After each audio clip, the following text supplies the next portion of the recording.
Well, Florida lawmakers are back in Tallahassee today, working overtime with billions of your tax dollars on the line. And money is the name of the game here because today marked day one of a special session that runs through the end of the month.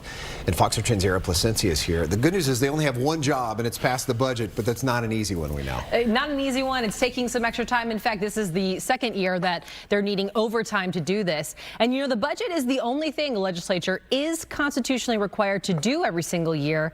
And so now we'll see where it all shakes out. Fortunately, it'll be a budget that spends less than spent last year. But exactly how much less? That is the billion-dollar question. The House approved a budget just north of $113 billion. The Senate proposed a $115 billion spending plan.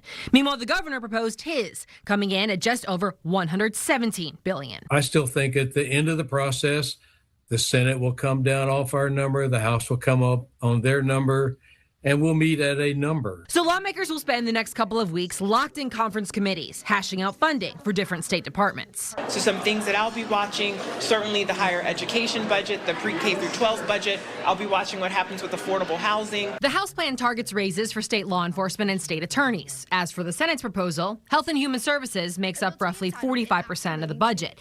Then there's money for education, transportation, and the environment. Then they still have to, within each of those areas, decide exactly which programs are going to get which amounts of money.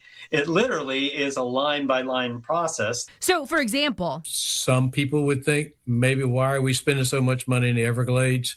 Well, it's important. It's the river of grass that the world knows about, the Everglades, and keeping it healthy. It means figuring out where to trim and weighing tax breaks. Some have proposed suspending the gas tax. We also know in Tampa Bay, where I live, it's very difficult to find affordable housing, sometimes close to your job. And so it's basically getting to the point where people are worried about even driving to work to be able to afford the gas bill. But this isn't just a debate over dollars. Some of it is political in that the Speaker of the House and the Senate President are trying to show that they are an equal branch to the governor, and so that's come into play as well.